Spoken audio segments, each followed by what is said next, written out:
Hello बच्चों, good morning. आज हम अगला क्लास कंटिन्यू करते हैं। हम लोग समुच्चयों के प्रकार पढ़ रहे थे। दो प्रकार पढ़ चुके हैं। पहला एम्प्टी सेट और फाइनाइट सेट, है ना।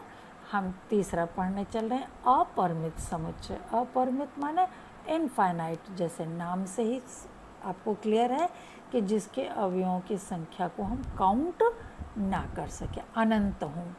उदाहरण जैसे set of natural number, set of integers, ये सब क्या है? अपरिमित समुच्चयों के उदाहरण हैं। ठीक है, अब चलिए कुछ उदाहरण भी कर लेते हैं। बताइए कि निम्न समुच्चयों में परिमित कौन है और अपरिमित कौन है। अब देखिए पहला क्वेश्चन क्या है, x बिलोंग्स टू n और x माइनस 1 x माइनस 2 बराबर 0। ये दो खंड हैं, दोनों ज़ीरो हैं, तो अगर दोनों को अलग अलग ज़ीरो करें तो x के दो मान आएंगे, 1 और 2, दो ही मान तो आएंगे। तो इसका मतलब ये क्या है? परिमित समुच्चय है। इसी तरह x बिलोंग्स टू n और x square is equal to 4, तो x के दो मान आएंगे, 2 और माइनस 2, ये भी परिमित होगा। x बिलोंग्स टू n और 2x माइनस 1 बराबर 0। अब x बराबर 1/2, ये तो n में है नहीं, इसका मतलब ये क्या है? नल सेट है, यानी 5, यानी ये भी परिमित होगा। ठीक, अगला चौथा क्वेश्चन है x बिलोंग्स टू n और x एक अभाज्य संख्या है। तो अभाज्य संख्याएं तो अनंत हैं, 1 2 3 5 7 11 13 17, ये सब क्या है? बहुत दूर तक जाएगा, तो ये अपरिमित समुच्चय है ना। नेक्स्ट है x बिलोंग्स टू n और x एक विषम संख्या है, ये भी क्या होगा? अपरिमित होगा। समझ में आ रहा है? अब चौथा प्रकार है एकल समुच्चय, जिसको सिंगल्टन सेट भी कहते हैं। जिस सेट में अवयवों की संख्या एक हो उसको क्या कहते हैं? एकल समुच्चय। इसके एग्जाम्पल सभी आपको मिलेंगे काफ़ी आगे। समान समुच्चय, इक्वल सेट्स, जब दो सेट्स में सभी सदस्य समान हो तो दोनों समुच्चय समान होते हैं। जैसे यहाँ A 1 2 3 4 लिखा है और B का 4 2 1 3, देखो दोनों के एलिमेंट्स तो सेम है, भले उलट पुलट लिखे गए हैं, तो इसका मतलब दोनों सेट क्या हैं? एक समान है। अब इसी में उदाहरण 7 दिया है, समान समुच्चयों के युग्म छांटिए।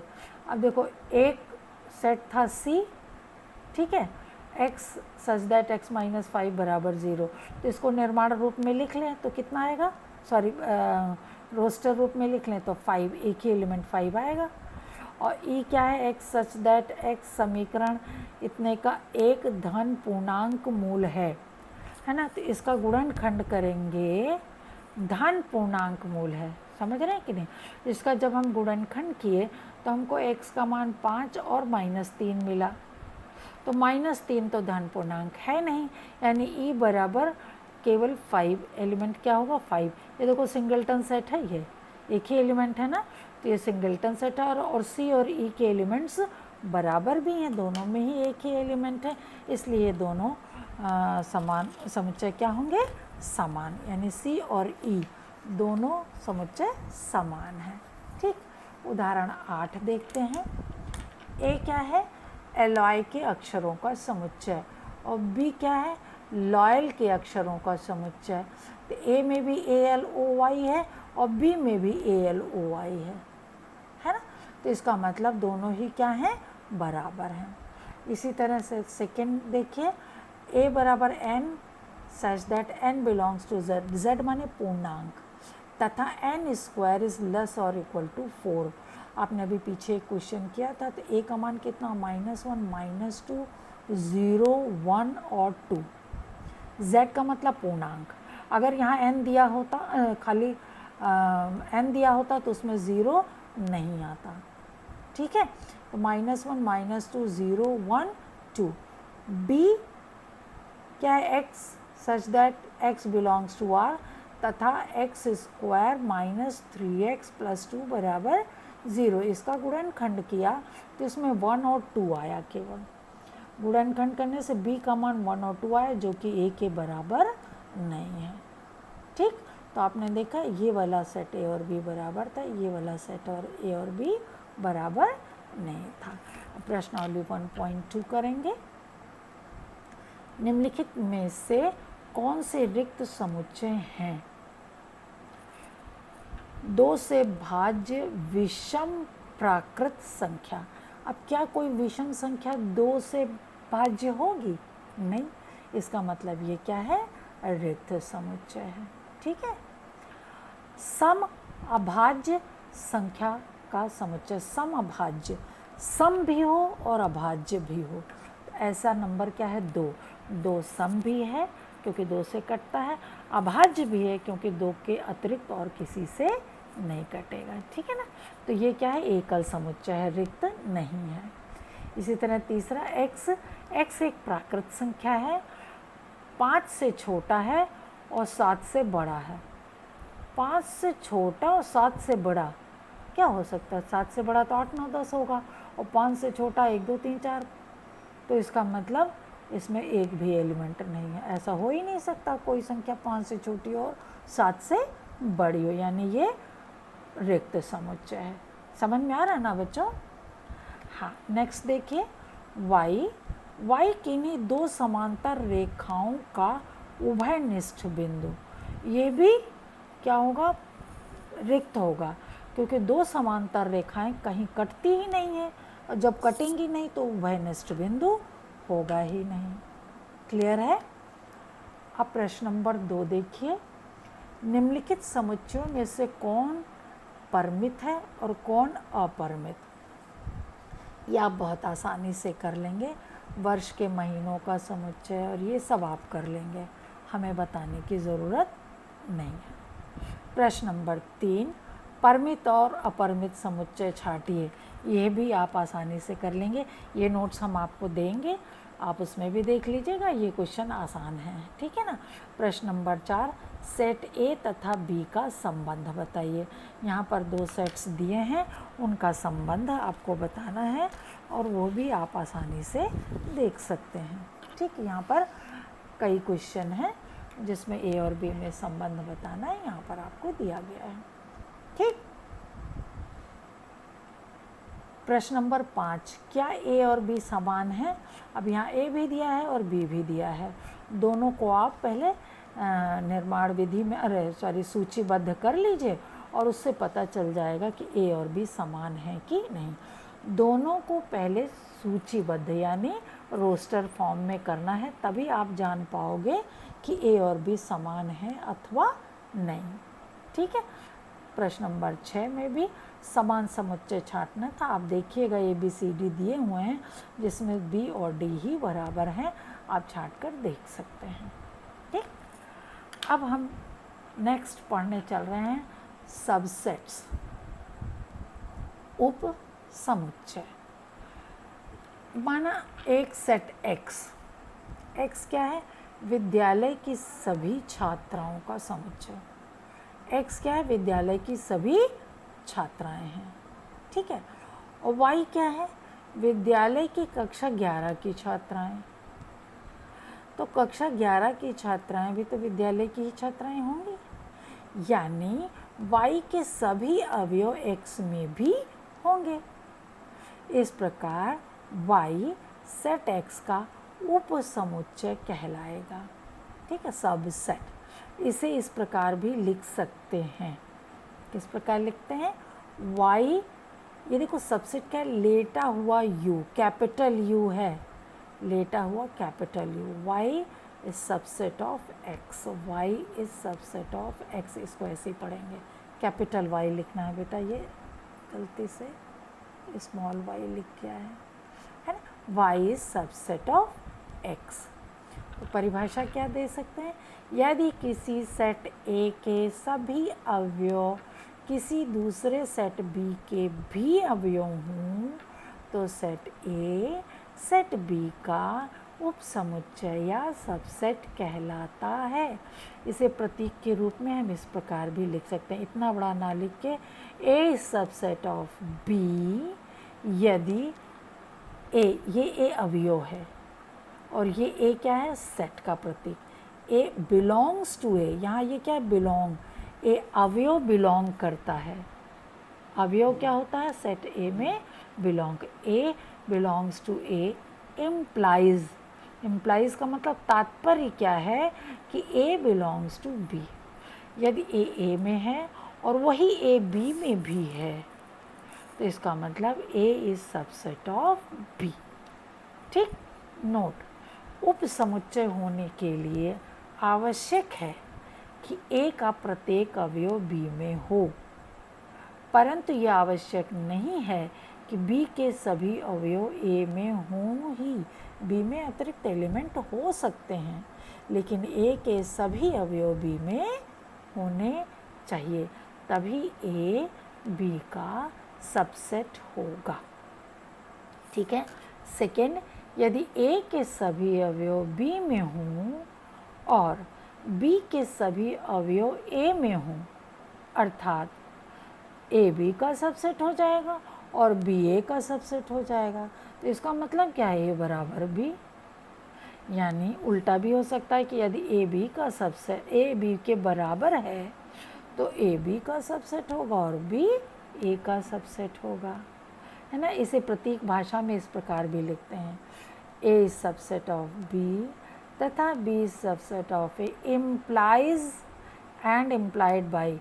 ये तात्पर्य है, इसका तो अर्थ है तात्पर्य है, और इसका क्या अर्थ है, द्विधा तात्पर्य, मतलब टू वे, दोनों तरफ से ये सही है। यदि ए बराबर बी है तो ये सही है और ये सही है तो ए बराबर बी भी सही है। क्लियर हो गई बात। अच्छा, अब इससे एक चीज़ और निकलता है, तीसरा नोट और करिए। परिभाषा से यह भी तात्पर्य निकलता है कि प्रत्येक सेट स्वयं का सबसेट होता है, क्योंकि ए तो ए के बराबर होगा, यानी ए इज सबसेट ऑफ ए। ठीक, कुछ और उदाहरण लेते हैं, नंबर्स के उदाहरण। प्राकृत संख्याएं पूर्ण संख्याओं की सबसेट है, क्योंकि इसमें एक एलिमेंट ज़ीरो और एक्स्ट्रा है ना।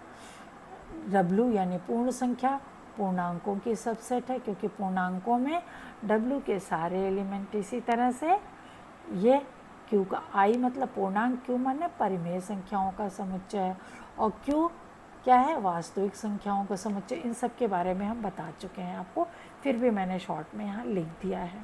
ठीक, माना ए और बी दो सेट हैं, यदि ए सबसेट ऑफ बी तथा ए बी के बराबर नहीं है, जैसे यहाँ सारे सेट्स में आप देख रहे हैं दोनों सेट्स बराबर नहीं हैं, इनमें कुछ एलिमेंट्स अधिक हैं, चाहे एक ही एलिमेंट अधिक हो लेकिन अधिक हैं। ठीक है, तो ए यानी जो छोटा वाला सेट है उसको उचित उपसमुच्चय यानी प्रॉपर सबसेट कहते हैं। क्या कहते हैं, प्रॉपर सबसेट।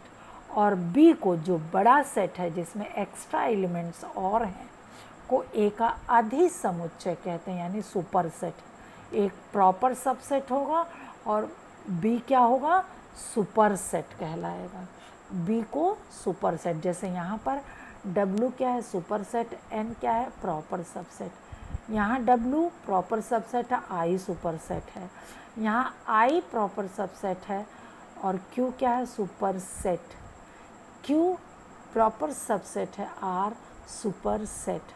क्लियर हो गई बात। ये पूछा जाता है प्रॉपर सबसेट क्या होता है और सुपर सेट क्या होता है, तो आपको एग्जाम्पल देकर ही बताना होगा कि यदि ए और बी दो सेट हैं कि ए इज सबसेट ऑफ बी, तो और ए बी के बराबर नहीं, यानी बी में एक दो एलिमेंट चाहे अधिक हो लेकिन अधिक है। ठीक, तो ए को प्रॉपर सबसेट कहते हैं, सबसेट, और बी को सुपर सेट कहते हैं। ठीक, उदाहरण 9, नीचे दिए गए सेट को देखकर खाली स्थान को भरिए। ये सेट्स हैं दिए थे और ये क्वेश्चन था जिसमें आपको सबसेट या सबसेट नहीं है ये दिखाना होगा। जैसे ए और बी में देखो, यहाँ 1 3 है, यहाँ 1 5 9 है, 3 इसमें नहीं है, बी में 1 तो है लेकिन 3 नहीं है, यानी ए बी का सबसेट नहीं है। सबसेट नहीं के लिए ऐसे काट देते हैं। ठीक है, और ए सी का सबसेट है क्योंकि ए के सारे एलिमेंट इसमें हैं, बी के भी सारे एलिमेंट सी में हैं तो बी भी सबसेट है, और फाई हर एलिमेंट का सबसेट होता है। नोट करिए, फाई हर सेट का सबसेट होता है, इसलिए फाई अगर लिखा है और कोई भी सेट लिखा हो तो उसके लिए सबसेट बीच में लगाया जाएगा। क्लियर है? अब एक बहुत इम्पॉर्टेंट चीज़ आपको बताने चल रहे हैं, अंतराल यानी इंटरवल को आर के सबसेट के रूप में, आर मतलब वास्तविक संख्याओं के सबसेट के रूप में कैसे लिखा जाता है। Interval as subset of R. माना ए और बी दो अवयव हैं, आर समझ रहे हो ना, आर में हर प्रकार के एलिमेंट हैं, पूर्णांक भी हैं, परिमेय भी हैं, ऋणात्मक, धनात्मक, जीरो, सारे तरह के अपरिमेय रूट वाले नंबर्स भी हैं, समझ रहे हैं कि नहीं, सब तरह के वास्तविक संख्याएं हैं। ठीक, तो ए और बी दो अवयव जो कि आर में हैं, ठीक, उसको शॉर्ट में ऐसे लिख सकते हैं, A B belongs to R, और ए बी से छोटा है, तो वास्तविक संख्याओं का सेट अगर हम लेते हैं y क्या है, a से बड़ा है और b से छोटा है, a के बराबर नहीं है, a से बड़ा और b से छोटा, तो इस सेट को हम इस तरह से लिख सकते हैं, ए बी, खाली ए बी, इसको विवृत अंतराल कहते हैं। विवृत अंतराल यानी ओपन इंटरवल, क्या कहते हैं, ओपन इंटरवल कहते हैं, और प्रतीक रूप में ऐसे ए बी, और इसको छोटे ब्रैकेट के रूप में लिखते हैं, ध्यान रखना, छोटे ब्रैकेट में लिखते हैं। ए और बी के बीच के सभी बिंदु इस अंतराल में होंगे, परंतु ए और बी स्वयं इस अंतराल में नहीं होंगे। वास्तविक संख्या रेखा पर इसको कैसे दर्शाते हैं, ए और बी ये जो गोला बनाएंगे इसको खाली छोड़ देंगे, भरेंगे नहीं, और ए और बी के बीच की लाइन को थोड़ा सा डार्कन कर देंगे, तो ये क्या है, ओपन इंटरवल, और इसके बीच के सारे वास्तविक, अनंत वास्तविक नंबर्स होंगे इसके बीच में, लेकिन ए और बी इसमें सम्मिलित नहीं होगा। ये बहुत इम्पॉर्टेंट है, 12th क्लास में इसका आपको काम लगेगा। अच्छा, यदि समुच्चय, इसी समुच्चय को जो ऊपर हमने दिखाया है, लेस और ग्रेटर लिखाया है, इसी को हम इक्वल साइन भी लगा दें, x ग्रेटर और इक्वल टू a, लेस और इक्वल टू b, अगर हम ऐसा लिखते हैं तो वह संवृत अंतराल या क्लोज्ड इंटरवल कहलाता है, और इसे प्रतीक रूप में बड़े ब्रैकेट समझते हो ना, ऐसे ए बी द्वारा निरूपित होता है। इसमें ए तथा बी बिंदु भी सम्मिलित होते हैं, ए और बी भी सम्मिलित होगा। इसको देखो वास्तविक संख्या रेखा पर इस प्रकार से हम दिखाते हैं। ठीक है, कुछ ऐसे अंतराल भी हैं जो एक बिंदु पर बंद और दूसरे पर खुले होते हैं, जैसे ये ओपन इंटरवल था तो दोनों तरफ से ओपन था, क्लोज्ड है तो दोनों तरफ से क्लोज्ड, का मतलब ए और बी यहाँ सम्मिलित हैं, और इसमें ए और बी सम्मिलित नहीं था, इसलिए ये क्लोज्ड होगा, ये ओपन होगा।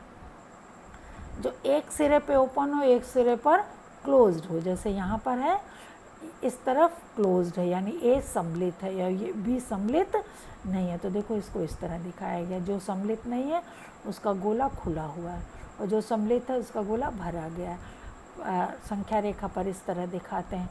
इसी तरह दूसरा वाला देखो, यहाँ पर ओपन है, यहाँ पर क्लोज्ड है, बी सम्मिलित है, ए सम्मिलित नहीं है। ठीक है, नेक्स्ट देखिए। अच्छा, अगर इस तरह का इंटरवल के रूप में दिया है, तो जो ए और बी दोनों सिरे हैं, जिसमें ए छोटा और बी बड़ा है, तो बी माइनस ए को अंतराल की लेंथ कहते हैं। अगर कहीं कोई क्वेश्चन इस तरह है कि एक अंतराल ए बी का कोई नंबर मान दिया हो और इसकी लेंथ पूछी जाए, तो क्या बताएंगे आप, बी माइनस ए, बी में से ए को घटा देंगे चिन्ह के साथ। हो सकता है ए नेगेटिव हो तो जुड़ के प्लस हो जाएगा, है ना, तो b माइनस ए ही क्या होगा, अंतराल की लंबाई। अभी इस पर क्वेश्चन आगे होगा तो हम आपको कराएंगे, ठीक है। अब इसके बाद आता है घात समुच्चय, पावर सेट क्या होता है, ये हम आपको अगले टर्न पर अगली क्लास में बताएंगे बच्चों, ठीक है। थैंक यू बच्चों।